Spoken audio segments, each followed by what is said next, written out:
Hej. Hjertelig velkommen av møte. Det et familie- og samfunnsmøte. Jeg vil si at det nekk for bøttene og øysene, men øysene for voksne. Og jeg skal først lese skrønene hva vi i det. Jeg heter møte, det blir strømt. Og så skal jeg øysene in English tell you that the meeting will be translated into English, and you can turn towards the technicians there or in the corridor. Then you will get what is needed to hear it in English. Så skal jeg også si at det et bønnerom. Det her. Gjør noen her. Og her kan så færre hvis du kjenner tørv av få forbønn.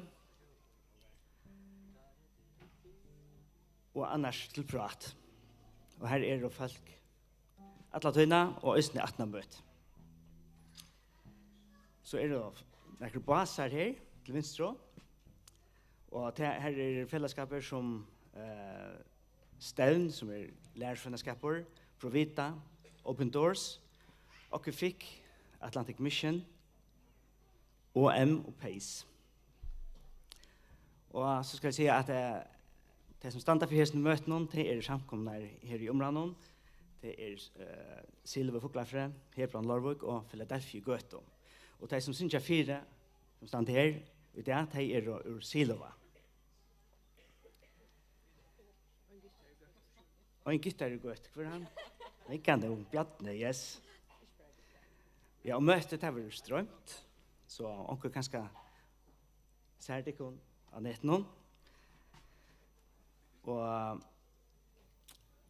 det Frida og Ole som kommer her og søver om man har løtt. Og vi har også et badnekør. Og det badnekør i Silova. Det ikke hva som heter? Ja, det ikke hva lærsene som løy til kør. Ja, så ferdig jeg ikke at ikke år, kjørs vel.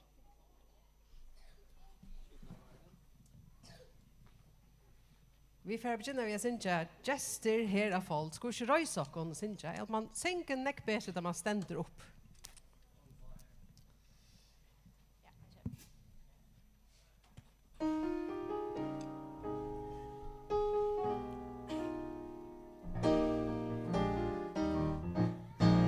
Gestur her av folk.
hever sikra at i ønda.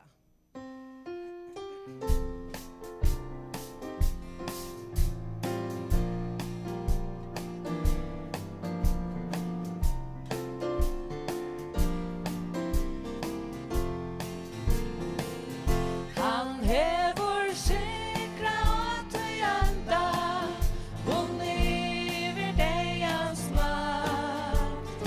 Gjør og himmel alltid, honom underlagt. Han gordaren Herre, men offra gjeto allt. Ta ui til medtaga. Han hever sikra at i ønda, univer deians makt. Gjør og himmel alltid, honom underlagt. Han gordaren Herre, men offra gjeto allt. Ta ui til medtaga. Just vel sett ikon som kommer okra byrja.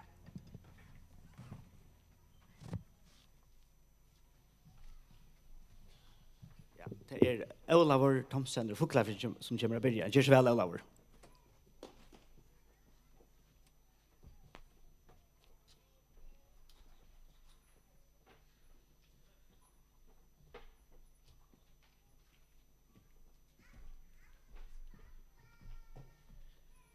Gledelige postjer til dere alle, og alle som høyre, gledelige postjer.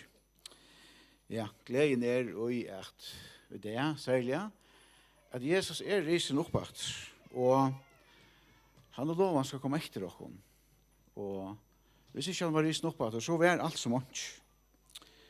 Og ved øynene var hun, hørte bådskapen om at her har vi der jo i øvelsene.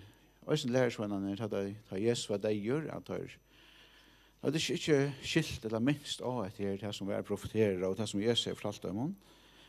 Vi husker om her ser nek bøttene det.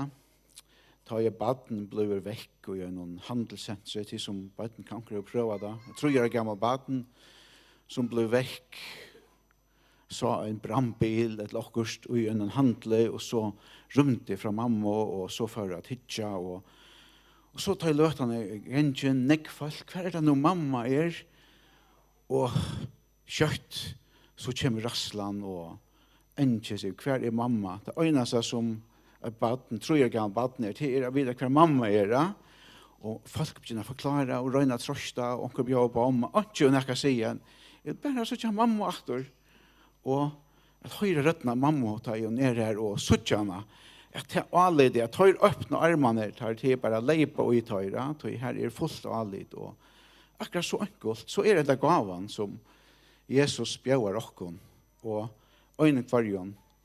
Hende søvan som i Bibelene, eller bådskapene i Bibelene, det akkurat det samme, det så enkelt at baden kan takke imot det, og vi vet ikke hva det er Jesu gaven, ordentligene, for vi da tidser imot igjen.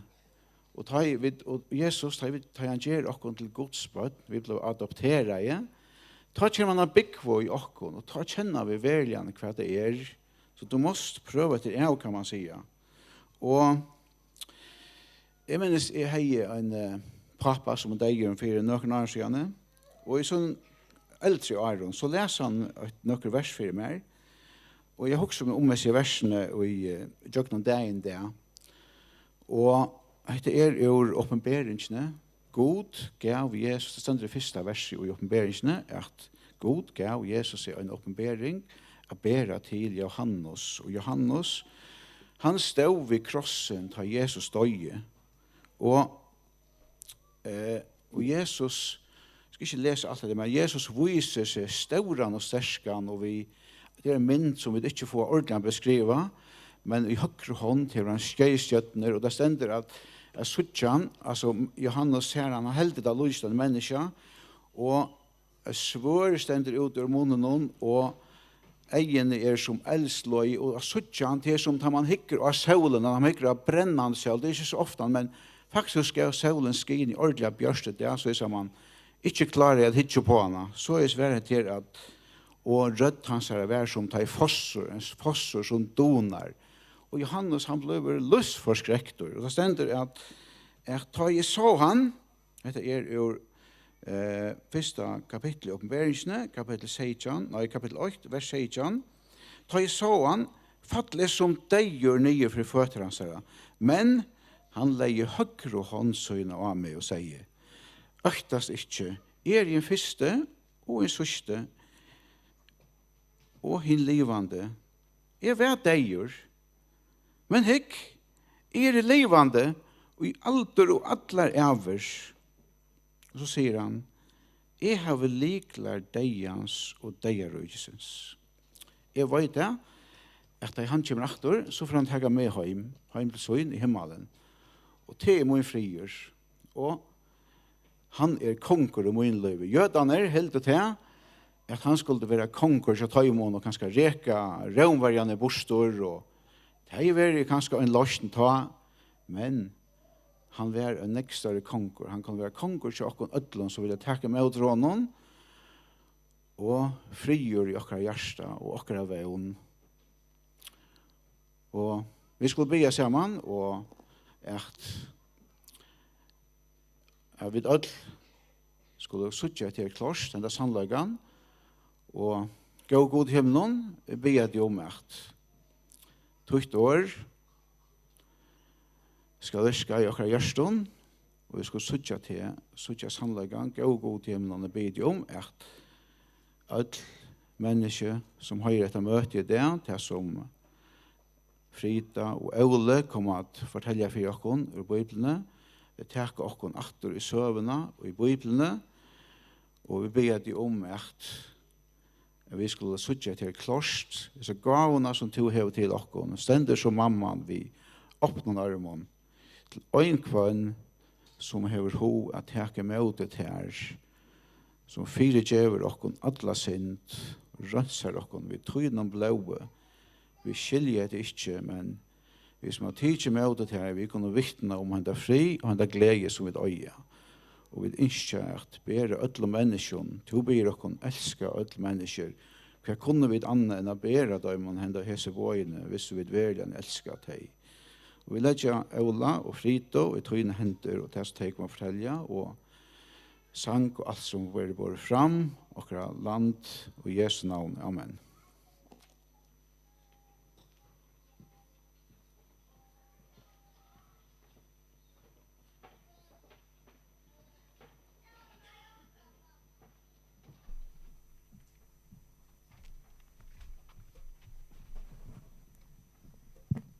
Så för att synja sin rätt. Han röpte fullgjörst. För att det stämma i.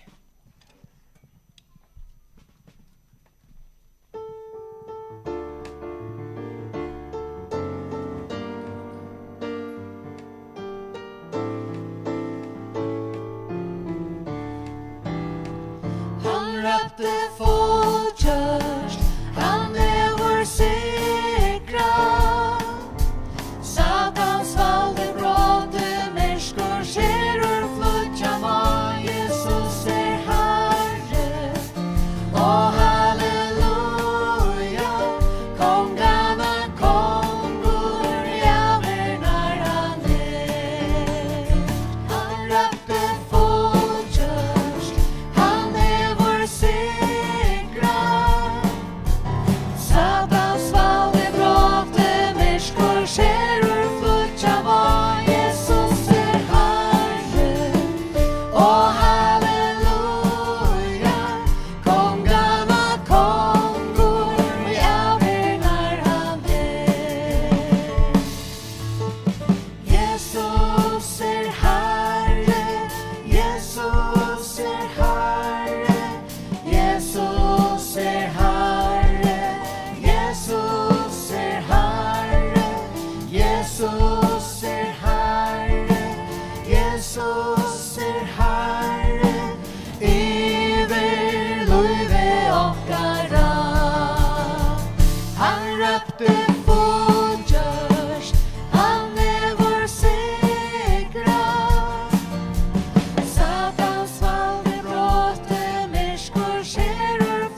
lukka rösa tycken upp. Nu får jag ordentligt dröj. Lukka upp på standa. Kom. Vi tar ötligt nekvan döver där det. Ötlen från proppmätt. Kar armarna är halsbund loft kom. Släng oss till klara på här. Och bippen är upp. Halt upp. Ja. Näkrar för upp och ner. Klarar att hoppa. Ja, jag kan nu. Det är gott. Så, med en distanta. Så, hur ska vi börja upp här? Hälften är här rättene ganska. Och sen ger. Tid synja samman. Och så tid häsmena och bänkrona så tid synja samman. Vi får synja halleluja. Vi har alltid att jag bänkrona och häsmena synja först. Det ska vi börja. Okej, det har vi tillsett att det kan nyer. Ja. Är det klar? Är det ett ordentligt uppe i dig nu? Nej. Halleluja, halleluja, halleluja, halleluja. Prøys feje god. Halleluja, halleluja, halleluja, halleluja. Prøys feje god. Prøys Halleluja. feje god. Halleluja, Prøys feje god. halleluja, Prøys feje god. halleluja. Prøys feje god. Ordentligt flott. Så för att tacka sickning och höjer. Dörrarna höjer. Så lukka höra bötterna ropa höjer. Då hade det ropa höjer. Ja, vi ser täljer på troj. Så säger jag 1, 2, 3. Ja, så får vi då synja sickning och höjer. Och så ropa till höjer. Är det vi på det? Ja. Och höjer. Yes, förra.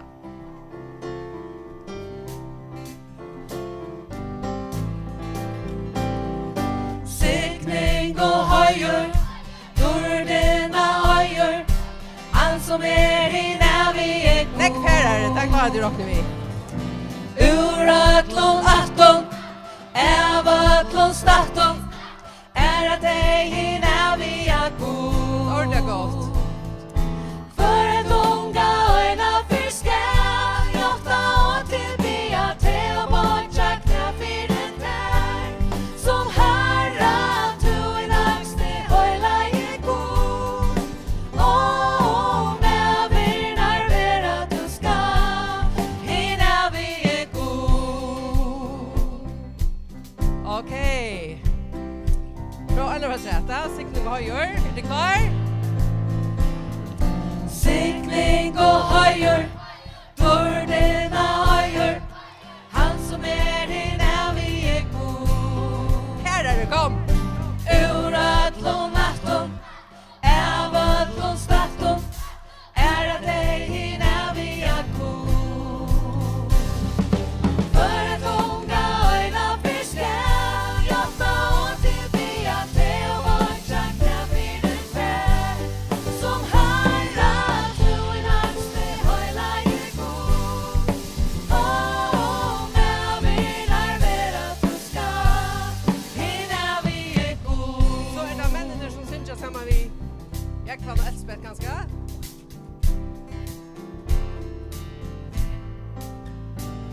Tu høyla vår herre og kongere. Lovpris du vi god. Og ikke kan mätas vid det du gjør. Lovpris du vi god. Tu høyla vår herre og kongere. Lovpris du vi god. Og ikke kan mätas vid det du gjør. Lovpris du vi god. For en tunga øyna fiske,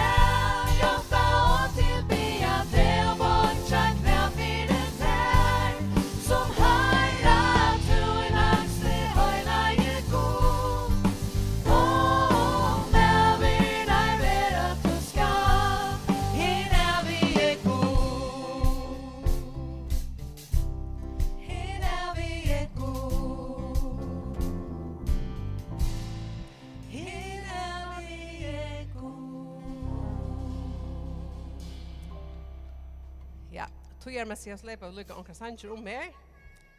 Vi är färda över till större än ett med storan. Allt vi från Sinchan med 18 större än ett med storan. Tar vi bruk för hjälp uppe i scenen. Så vi ser onkel bötten här och hoa kommer upp på att göra tecken. Det är redan ett bött. Men scenen är så redan stor. Vi får pröva. Så medan vi syns hämta sanchen så kommer bötten komma upp här. Det kommer få upptäcka trapporna här smena. Okej, så går det bara upp här till oss så får det hjälpa oss att göra tecken till I go to the rock och elvera vite. Yes. Större än ett med storan.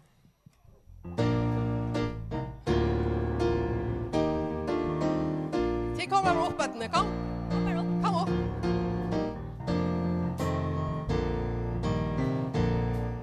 Större än ett med storan, större än ett med nej. God är större än förra vandet som av er mun och det. Större än allt det skilje, större än allt som är. God är större än förra och för löjnen med ben. Större än allt med storan, större än allt med nej.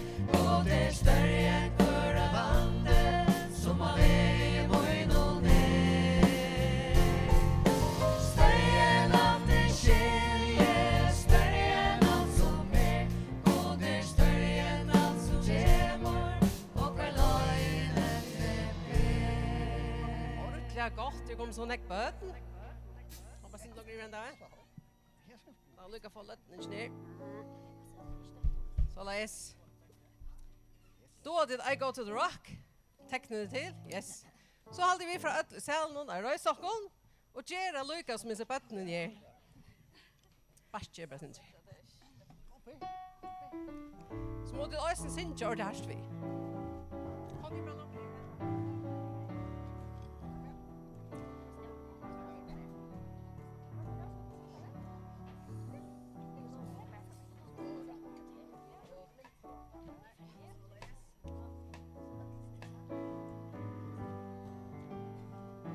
Fint.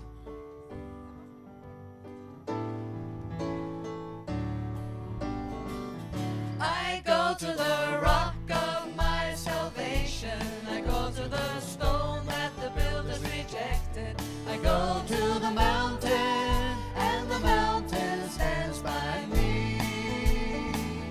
When all around me is sinking sand, on Christ the solid rock I stand.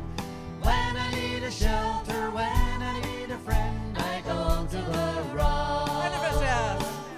I go to the rock of my salvation. I go to the stone that the builders rejected.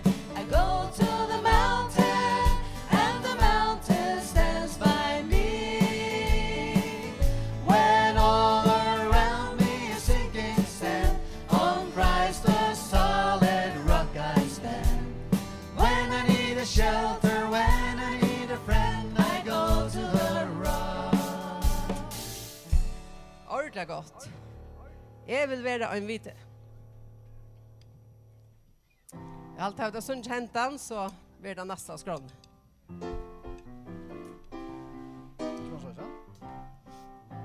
Sundja ordentligt härst vi i ösne.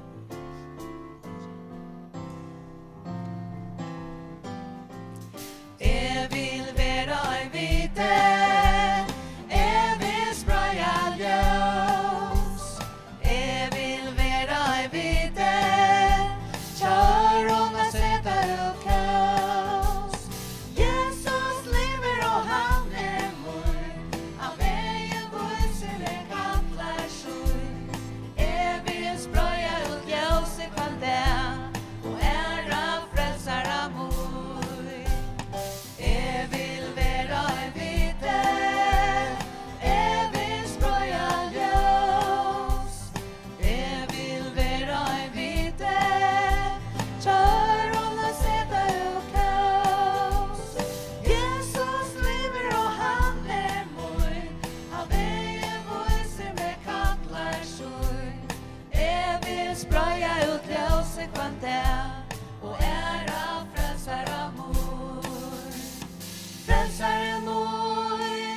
tog barn vil tjäna och ära till som tunne barn vilja vi till samman dörrar gärna tog namn jag vill vara en vite jag vill spraya ljus jag vill vara en vite kör och sätta upp Jesus lever och han min han vägen voisen kallar sjön jag vill spraya ut ljuset från där och ära frälsar Ska vi klappa för dem, va? För att klara dig ordentligt, ja.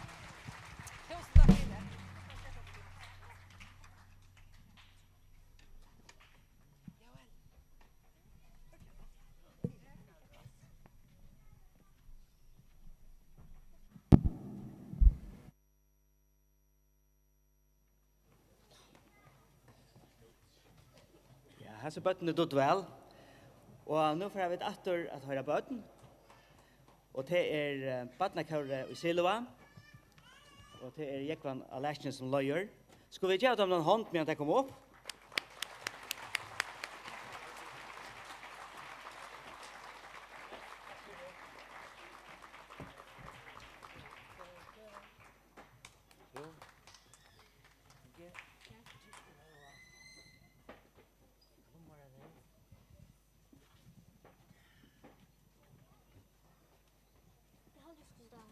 Tid skulle ha rest.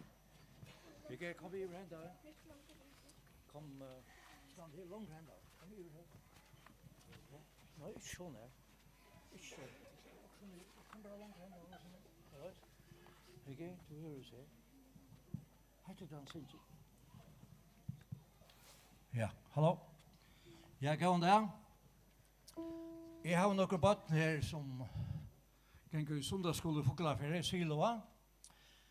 Og jeg pleier å sende av etter om og sender 18 av sundagsskolen, så sundager. Jeg har haft, jeg må si at det er en av mine største glede i livet, til å sende av i baden. Det er ikke stortere å sende av baden. Og i det er for å sende av trutja sange for det kom. Og jeg har en liten sangbøk her, som er første sundagsskolas sangbøk som er givet ut i Fargen. Hon er 100 år gammel i år. Det stender i foråren her at hon er givet ut i Salmondar 4 og i august 1960. Det var Victor Danielsen som gav seg bøken ut. Så det er søvelig. Og vi får synge trutja sanger som stand i seg bøken. Og øyla nekkere som sjanken og i seg bøkene, her var vi, ja, som er så gammel som jeg, og yngre, og vi synge nekkere som sjanken og den. Vi tar laster i sundagsskolen til dømes. Her så vi får synge, og nekkere som kauren vi fram vi synge. Han tvøtte alle sentemunner atter om bæk. Det er blitt til føres da. Det er nok så søvelig, og det er vi vet så lite, men det var ikke til av føreskånd for 100 år siden, i behøv. Men det er først da jeg snakker om det, men det må jeg holde en fyrleser enn ære for. Men nå får vi det at Sintja, Trutjas Hansjer, først Sintja vet, ta i han kjemur at sauna sine skatter.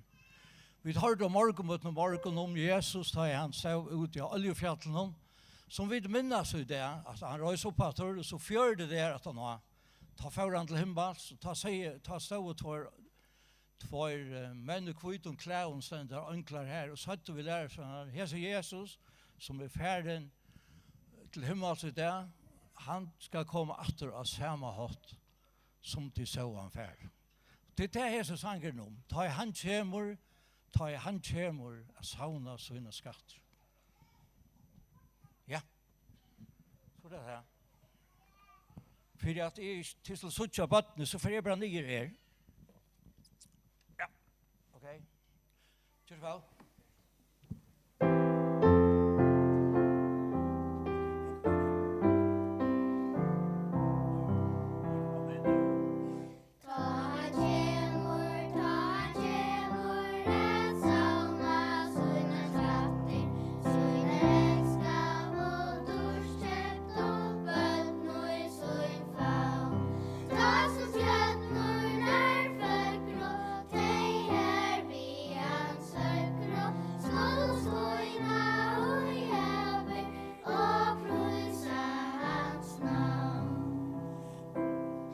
Sønner skatter, sønner regn og tår, elska vår røgn, og skal han savna sær inn og ta himmelsk og havn.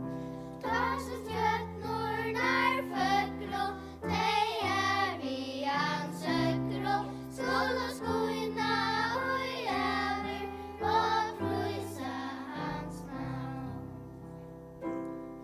Öll de bøn som så i frälsara känna och älska och skatterna som han skall täcka och i famn. Ta så fjällnor när fäckro, dig här i hans fäckro, skulle skoina och jävel och pröjsa hans namn. Syns jo alla der. Ta så fjällnor när fäckro, dig här i hans fäckro, skulle skoina och jävel och pröjsa hans namn.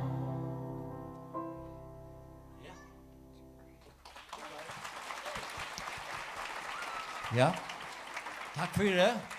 Så synes jeg en annan gamla sang som øyder Kom til Jesus, kom til Jesus. Og i det. Han har nok snakker stort vers, og alt færre synes jeg svaler for det. Vi begynner her sånn enda, så alle er rett. Så lurs det nå.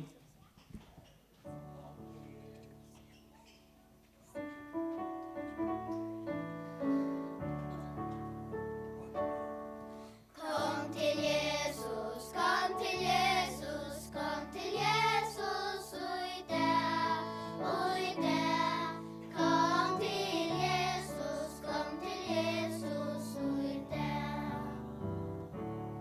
Han vil frälsa, han vil frälsa, han vil frälsa, ui det, ui det. Han vil frälsa, han vil frälsa, ui det. Han är mentor, han är mentor, han är mentor, ui det, ui det.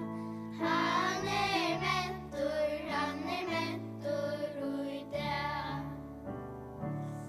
Låt nu av han, låt nu av han, låt nu av han, ui det, ui det. Låt nu av han, låt nu av han, ui det. Kalla av han, kalla av han, kalla av han, ui det, ui det. Kalla av han, kalla av han, ui det. Han till höger, han till höger, han till höger, ui det, ui det. Han till höger, han till höger, ui det. Hika Jesus, hika Jesus, hika Jesus, ui det, ui det. Hika Jesus, ui det. Han till rönsar, han till rönsar, han till rönsar, ui det, ui det. Han till rönsar, ui det. Jag är tryggve, jag är tryggve, jag är tryggve, ui det, ui det. Jag är tryggve, ui det. Halleluja, halleluja, halleluja, amen, amen. Halleluja, halleluja, amen.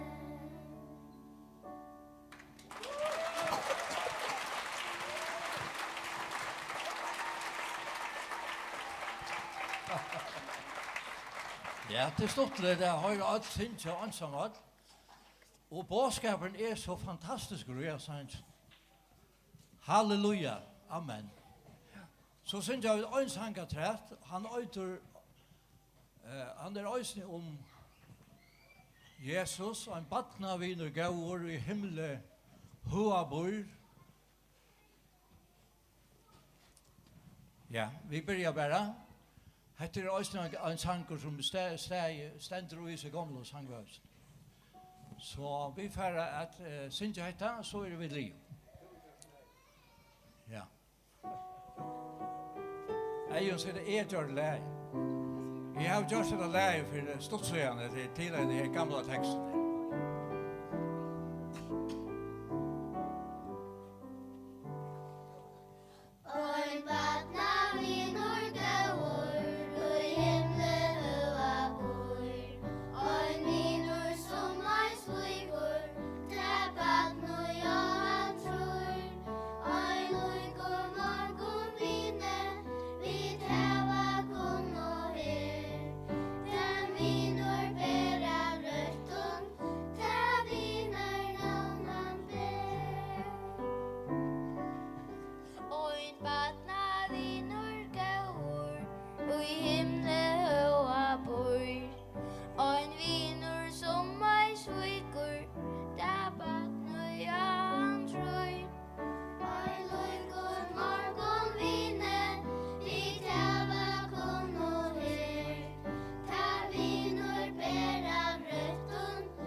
Ja, takk for det.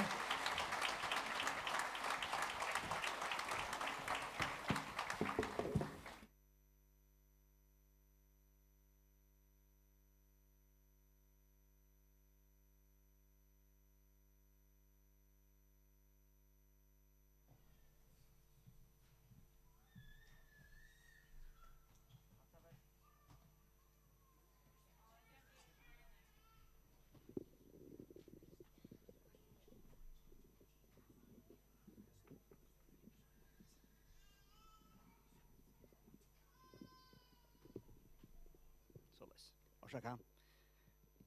Høyre det, ja. Ja, hatt det var overførst. Sunke og myndelig vel. Fullfring av alltid sunke vel, og det ser ut til at det mye atterlige til lukka godt til det. Nå får jeg et atter at jeg var nekka for bøttene, og det var Frida og Ole Gregersen ur Gøto, som kommer å fortelle søver i Bibelene, det er for å føre dere atter i togene. Og hetta verður øysne fyrir bøtten og banslige svaler. Og hvert av tøymbaun til vel man selv hva man er. Gjør så vel.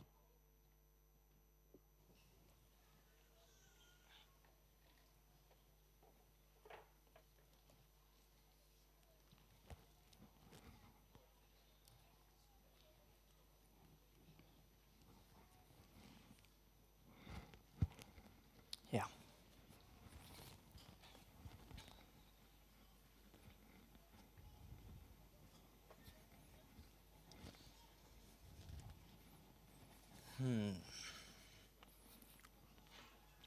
Fyrsta dagen i vikne kom Maria Magdalena kom tulja til grøvene men det enda var mist. Hon sa støyneren var tidsom borster fra grøvene. Støyneren var borster. 8 dager etter for lærersvunnet han ser atter inne og Thomas er vitt av mån.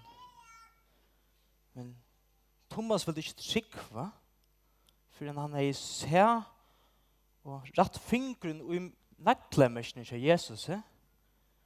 Thomas Iveis. I Ives øysene. Jeg bare kunne være her og sete. Jeg kunne være her og se grøven av et tom. Hei, Olle. Hei, Frida. Gledelig påske. Gledelig påske, ja. Du, hva gjør du? Jeg leser Johannes evangelium, og jeg leser om at Maria får grøvene til Jesus om at tom. Altså Jesus som ble krossfester, så lagt hun en grøv, og en stor støyne var lagt til 4, og var det hermen øysene, som var til grøvene. Nå kommer Maria ut. Har han ikke hermen? Støynen er ruttla ved borster, Ruttlar borster. og grøven er tom. Og krøven var tom. Og så leser Thomas, han tror det slett ikke. Han sier, vi tar se han. Men han tror det slett ikke, for han er sæta. Og jeg skiljer Thomas så vel.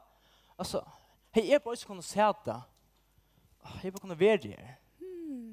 Ja, jeg skiljer ordentlig vel at jeg kan være nok så tors først at tryggva at Jesus faktisk røys opp. Ja. Men, Olle, var så kvart, vi kom bare fra atre tøyna, og kan om grøven være tom? For atre tøyene. Det er bryr til, da. Kan man bare for atre tøyene? Ja, det blir faktisk til. Ok. Vi da ditt Abba-Bajemoin var klokaste maver i førjen. Og han bygde en tøyarmaskin. Ok, for timmar. Ok. Og her er hon. Ok, og rikker hon? Det gjør hon. Hon rikker faktisk bare om man gjør noe avvist sin. Ok, avvistring kan man do vi? Ja, jeg er faktisk ordentlig heppen til at jeg lærte deg faktisk Arjen han får. Ok, fortell.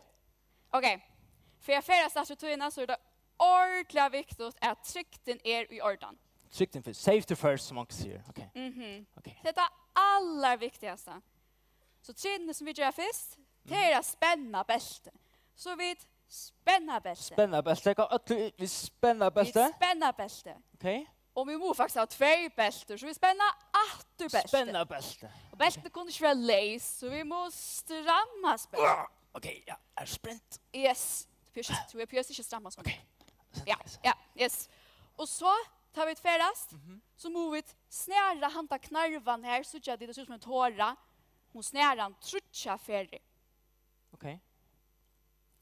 Og når jeg vi snæra han, så må vi faktisk sita ordentligt. Det må vi. Ok. Så vi spänna belte, Spennende belte. spänna belte, stramma spänne. Ok. Och så kör vi böjnen till rattes. Ok. Och så må rumpan och sitta vid. Så vi kan rumpan till rattes. Och så när knarvan är minnas dit. Så må vi snära trutja för. 8, 2, 3. Och så må vi se en rum och vi säga nu sitter vi så tätt. Nu sitter vi så tøtt, Och trusta att hämta knött. og trusta henda knøtt. Yes. Ok. Jag så känner jag långt och fänga det. Ok. Vidare till kvärt. Faktiskt förklarar må öll här inne göra det för att vi kunde färast. Stor och små. Ok. Alt må vi. Kallar Ok, de kom bötterna så. för att hitta då bättre än de vuxna? Eller se? Kallar de vuxna för att hitta då bättre? Det voksne var bedre her, typ. Klart hit er bedre enn voksne? Yeah. Okej, vi prövar öjna för att chat, okej? Vi spänna. vi spänna. Nej. Hur säger man? Vi fästa spänne. Fästa spänne. Stramma spänne. Bøyne til rattes, rumpan til sattes, snæra 8, 2, 3. Nu sitter vi så tøtt, og trusta henda knøtt. Okej. Nu är vi tatt vi. Nu halt vi kanske vi går färra. Är det klar? Är det klar? Alltså är det ordentligt klar? Ok. Okej, nu är det. Vi fästa spänne, fästa spänne, stramma spänne. Böjne till rattes, rumpan till sattes, snära 8, 2, 3. Nu sitter vi så tøtt, og trusta henda knøtt. Det Det rykker jeg. Hva er det vidt? Bare sjekk hvor. Vackare klar, jag får nästan sjövärsk. Det luktar djuren. Hva er det vidt? Vi Det där er noe ørsk. Det är för läkt astrotoina. Åh nej. Oh, look, hur är det med avren? Jeg vet ikke. For du spyr. Okej. Hej. Hur ser det ut? Oh, det är Nova. Noa? Ja, men Noa ørsk. Noa, ja. Noa. Hei, Noa. Årsaka forstyrrer det, men vi får å sint for lengt. Det var ikke... Vi er fra fram. Man spit på det. Hej Noah, du kan inte stå upp till vi nu. Ole, han säger att han är akkurat sett en dickfo av sted. En dickfo av Att sted? lejta efter land. Ja, men det är akkurat som vi läser på Bibeln, ne? Det är akkurat som vi läser på Bibeln. Cool. Alltså detta passar. Okej. Det är spännande. Du Noah, varsågod. Vi må faktiskt färdas på er. Vi dagar faktiskt inte vara här. Oj. Kom. Ja, Vi kom. får göra. Han är inte något goda färg. Tack för Noa. Tack för Noah. Farväl. Kom vi färd. Okej. Ja, Frida, alltså, du får, alltså, vi får näck förlängt. Alltså, har du inte prövat det för? Jo. Eller kanske nej. Eller kanske det första för att ettna är staferast astrotoina. Frida, du säger det åt det. Jag hade att ettna är ut allt var så rösk. Kan säga att det ska vi pröva att du. Och vi då vi kommer att läsa Jesus är du. Ja, Ska vi pröva? Ja, kom, vi prövar. Tur maskinen det på inte. Ja, kom. Okej. Minnas vid. Tryckten med vi gör den. Nej. Jo. Okej. Hade bruk för att veta hur det var du? Nej, alltid minnas. Ja. Okej, och Vid fästa spänne, stramma spänne, böjnet till rattes, rumpan till sätes, vi snära 8, 2, 3, nu sida vid så tajt, och trusta hända knöjt.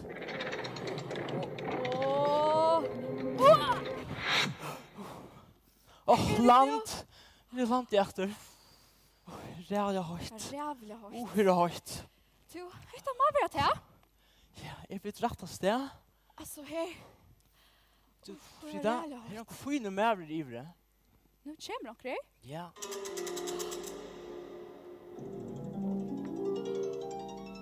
Jag har alltid varit vad det är. Vad är det kvar det är?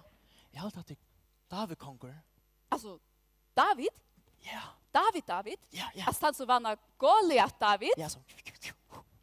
David. Alltså, jag sa David? Ja. Hej David. Nu, kan jag stå? Han ser inte så klart för krutsch. Krutsch? Ja, krutsch. Det är ju allvarligt. Men Filistar hon? Filistar då? Ja. Och han säger tar era ve hämta ve? Tar jag ved? Ja. Det är ju allvarligt. Har du det? Vad är det som jag så? David Björk, skottokna sted. Så kommer nu. Åh nej, vi måste skotokna. Okej, ut till maskinen, okej. Vi måste skotokna. Är du klar? Fästa spänn. Stramma spänn. Beinet till rattes, rumpan till sattes, snära. 1, 2, 3. Nu sitter vi så tätt och trusta hända knöt. Alltså, vad tatt vi? Ont över en klutsch. Alltså, vad så tatt vi? Har du? Vi är en!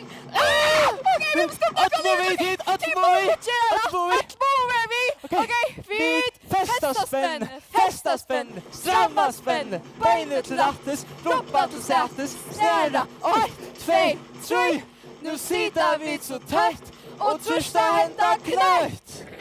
Kom så, please.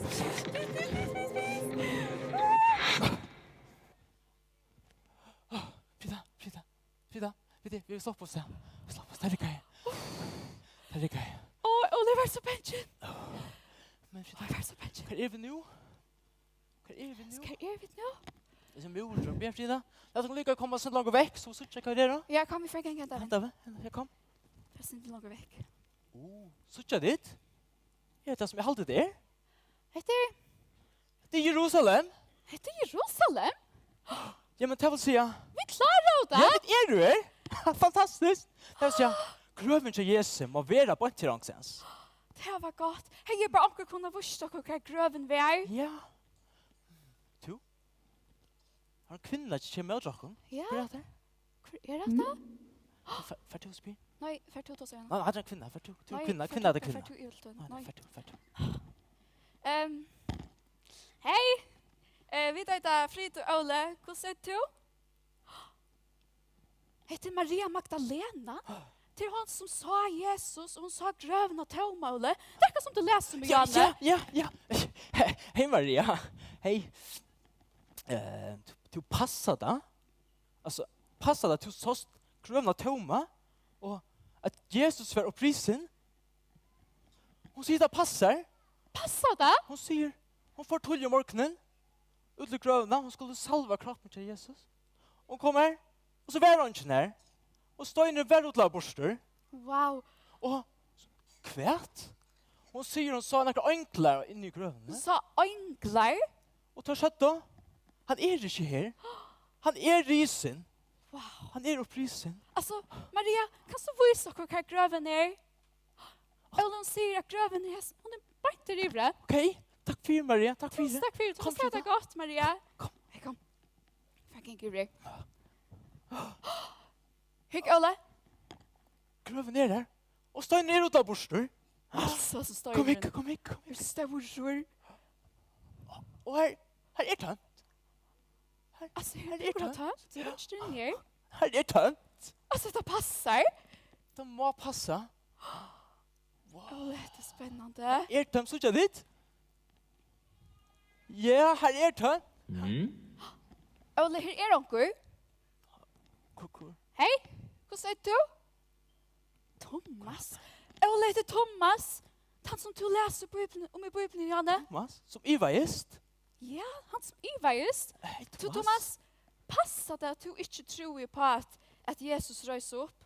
Och passa det att du måste släppa suttja naglamästene och hålla syne för att trycka att han värrisen upp. Olle, han säger att det passar. Det passar. Och han säger att när Jesus kom så slapp han att suttja. Och ja. Han säger akkurat ordentligt områdande på nu. Okej, vad säger han? Vad säger han? Han säger att Jesus säger vi han.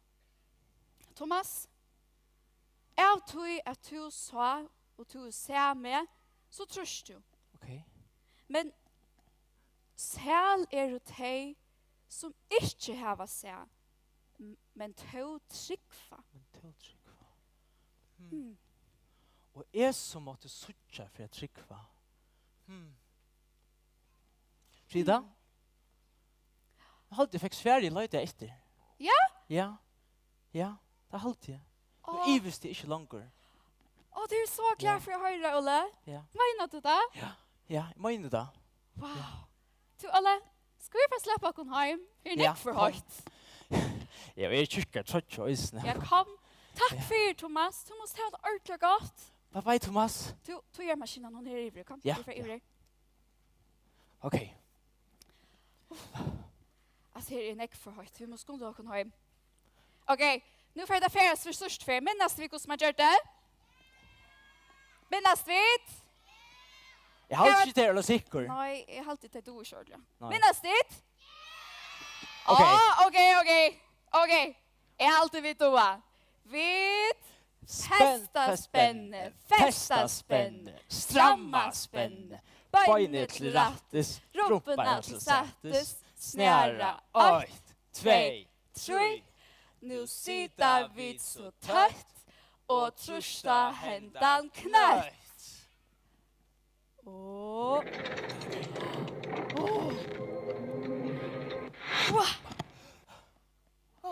Jag kan nu. Vi är i färjan! Vi klarar det! Det var gott! Fantastiskt. Wow. Så jag det har kampstaller her.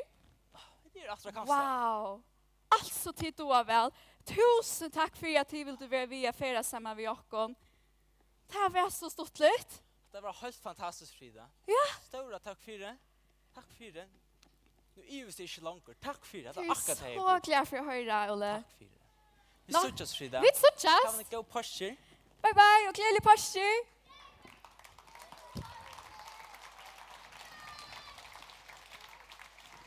Så, som vi läser, som Thomas, han yvaist. Och som vi läser i Johannes evangelium, kapitel 20, här säger Thomas, akkurat som vi har sagt, och ta säger Jesus Thomas, rätt fingern här, hick händerna mina, rätt handtunna här, och stickan och syemina, och yvast inte, men trygg, säger Jesus vid han. Och så som Frida säger, jag säler dig som tryggva, tog ikke hava seg. Vi leser også i Bibelen at trygg fullvissa om det som vågna verur, samføring om det som ikke sast. Ok, vi sørger ikke Jesus. Jesus gonger ikke her, men Jesus lover Jakob at han skal sende hele andan, og han her. Han her i midtlakken, og han kommer til mest. Men kan bare ta så vi at ha samføring om som ikke sørger, og være fullviser i Jakob. Vi kan ta stolen her. Du ser ikke stolen. Han jeg kan ta igjen. Føler han, jeg kan sette mer. Deiligt. Men det er pjørst ikke trygt til han. Jeg ser ikke, jeg kan ta igjen, teste han. Men husk at hvis jeg ikke skjønner noe, og nå sier han ikke vimme, eller? Forskjøtt. Her er en stol der, sett det bare. Og jeg velger at trykva sin personen, eller man kan også si at jeg har allid av. Jeg trykker det som passer, som han sier. Her er en stoler. Og så sagt til meg, det passer jeg. Det passer som han sier. Det var sagt. Det er trykva, selv om det ikke er sørst. Og være fullviser i at det passer. Det er alle da, du selv til kjøsta, du tror du, og du setter, og det er det. Ja, takk for Jakob.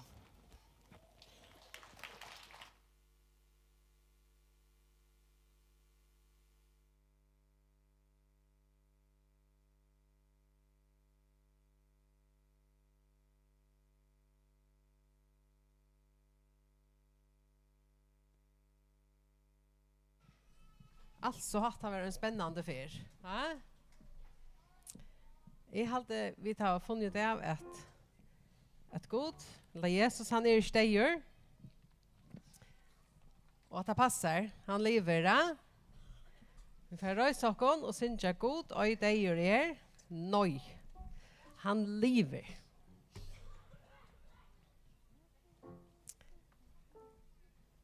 Jag vet inte om det måste spänna till att läsa efter för att för jag röjsa dig.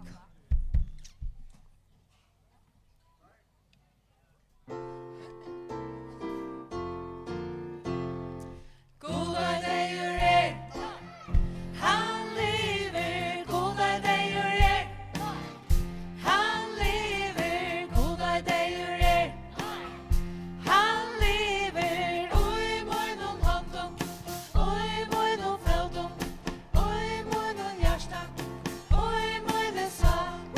Ja, han bor i meg.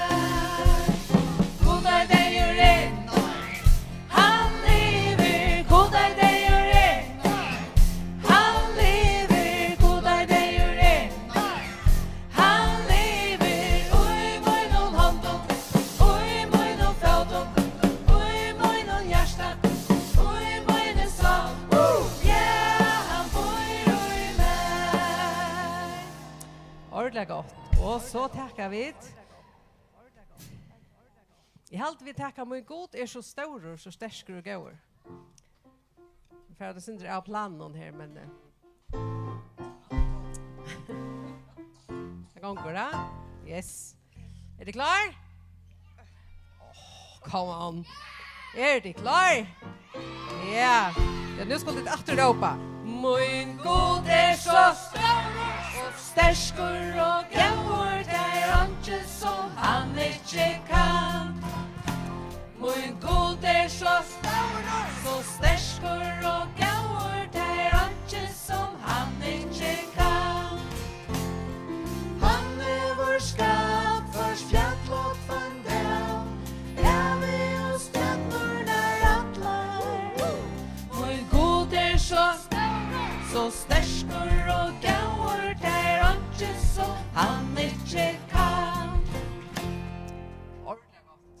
for det.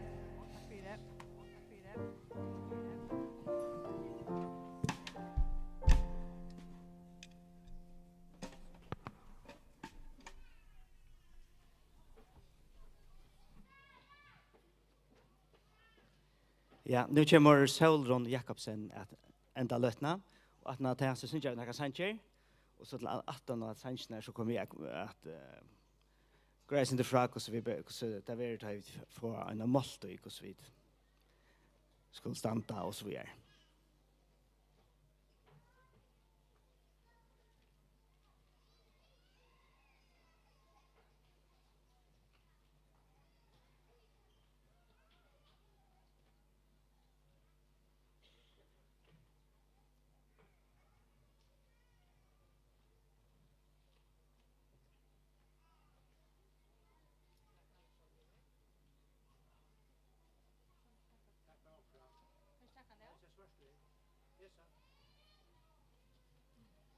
Kan det kanal?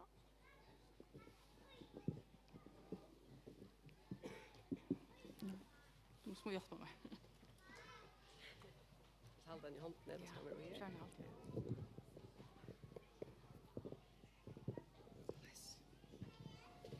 Ja, hej. Jag vill ösna initiativkon glädjelig posture. Och jag vill tacka öllon som har varit vid till att göra mötet så gott.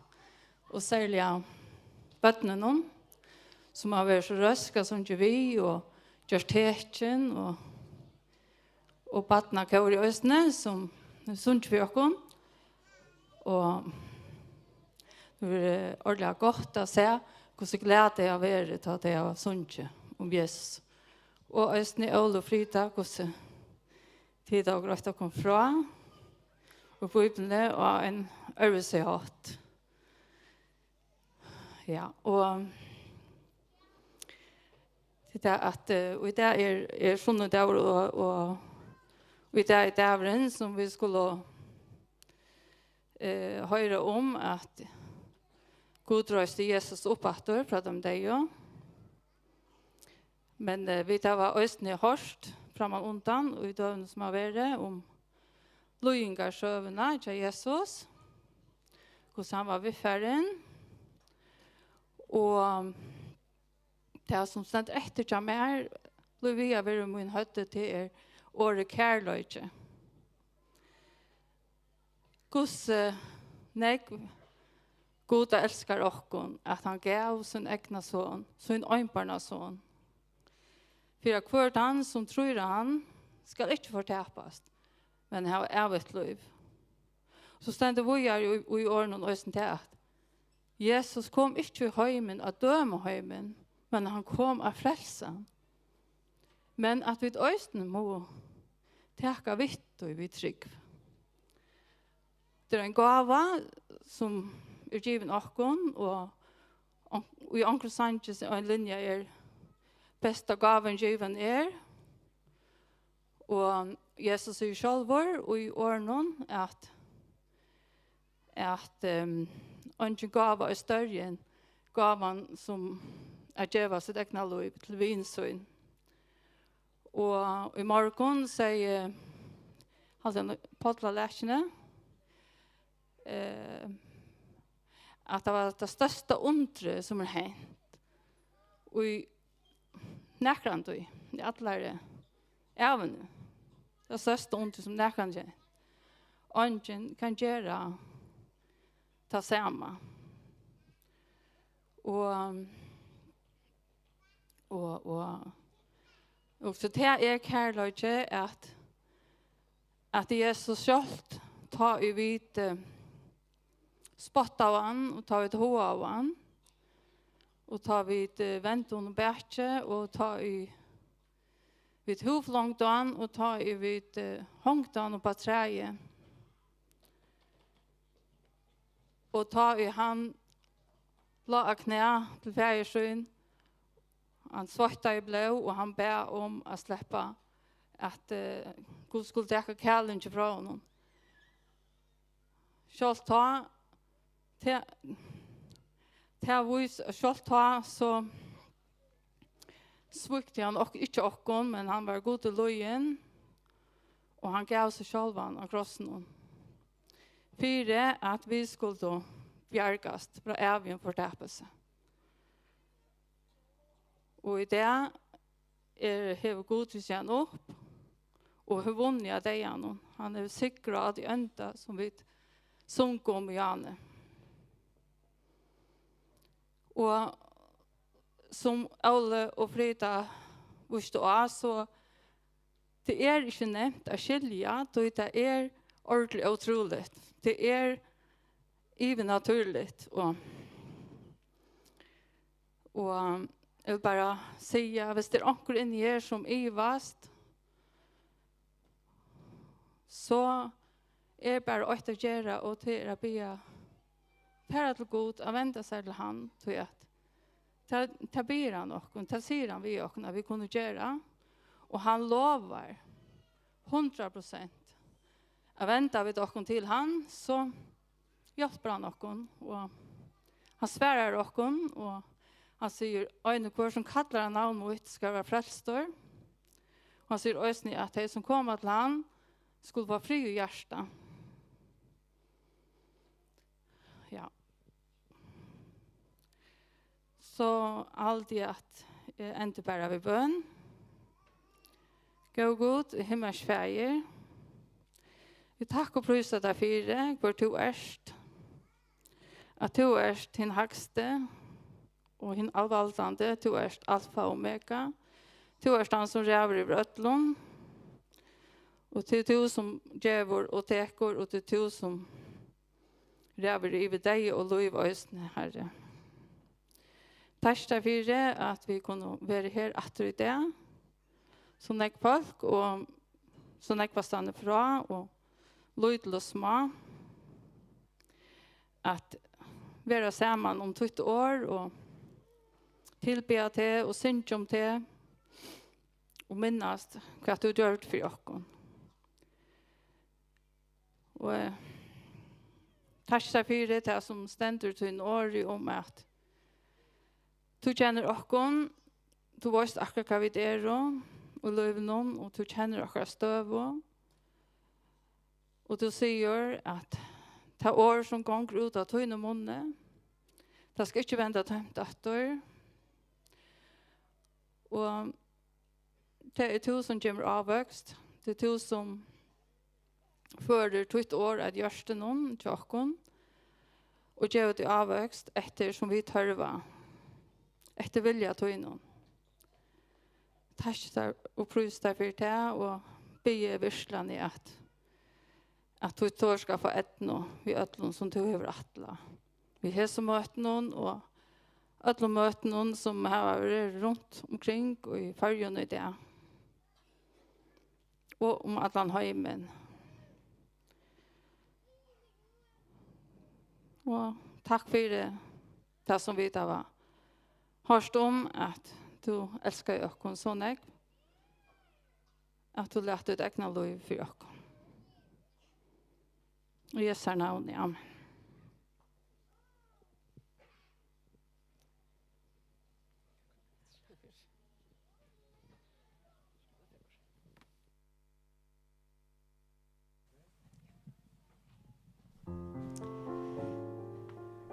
En sangatræ, så er møtt livet. Jo, jeg hadde vært rævlig røsk å sitte på den. Mega røsk.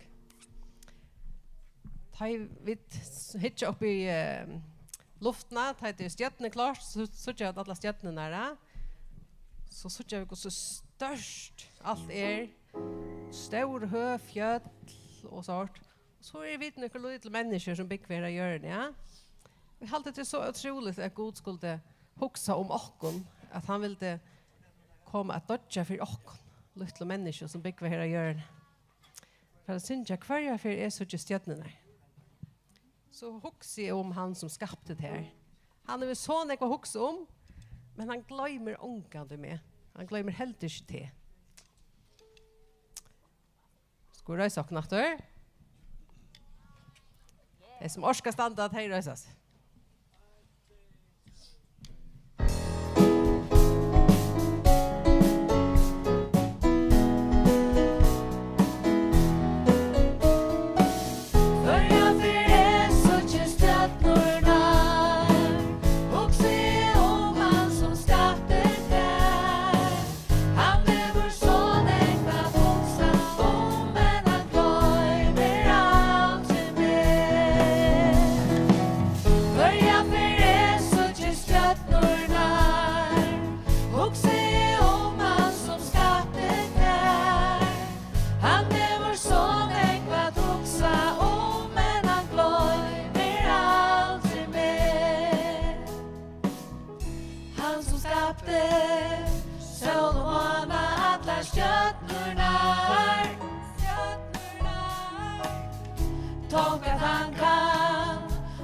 som et lite menneske som meg. Hver jeg fyrir så ikke stjøtnornar, hokse om han som skapte der. Han vår son enkvat hoksa om, men han gløymer aldri mer. Fyllt av glede, jo tog han elskar meg. Elskar meg. God i himmelen hever sagt at han skal aldri gløyma meg.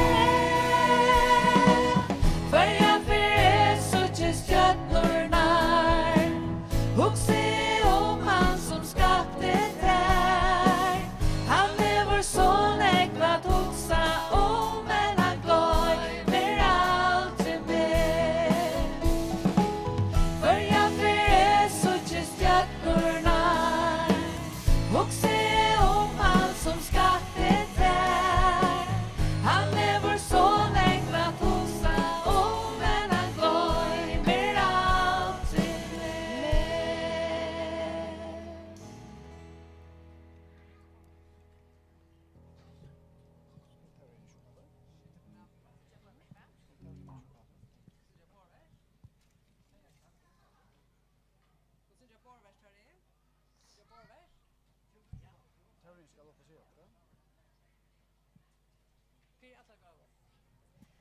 Vi tackar upp borvers öster. Tackar för möten.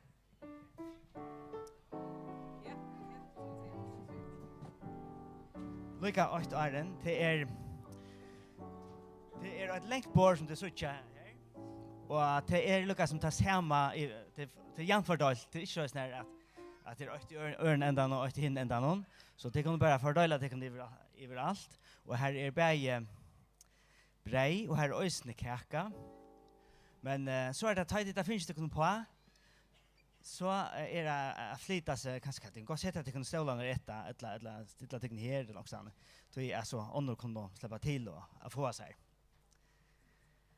Og så er det en kuncher som skulle säga för Olaur Thomsen. Det är den minne basen han heter Emanuela. Nu släckna telefonen och John här så inte akkurat kvar man det var Olaur kvar man var det. Ja, juni, juli, august och halva september manglar skipare till basen Emanuel. Den minne basen i Grönland. Så det är sagt. Det är för alla gåvor lära sig tack.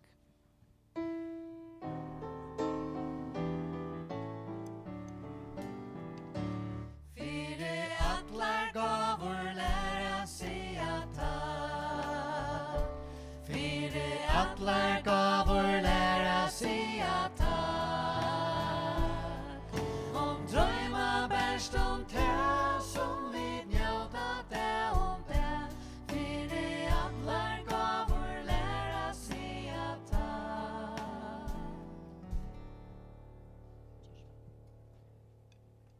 Kör så väl.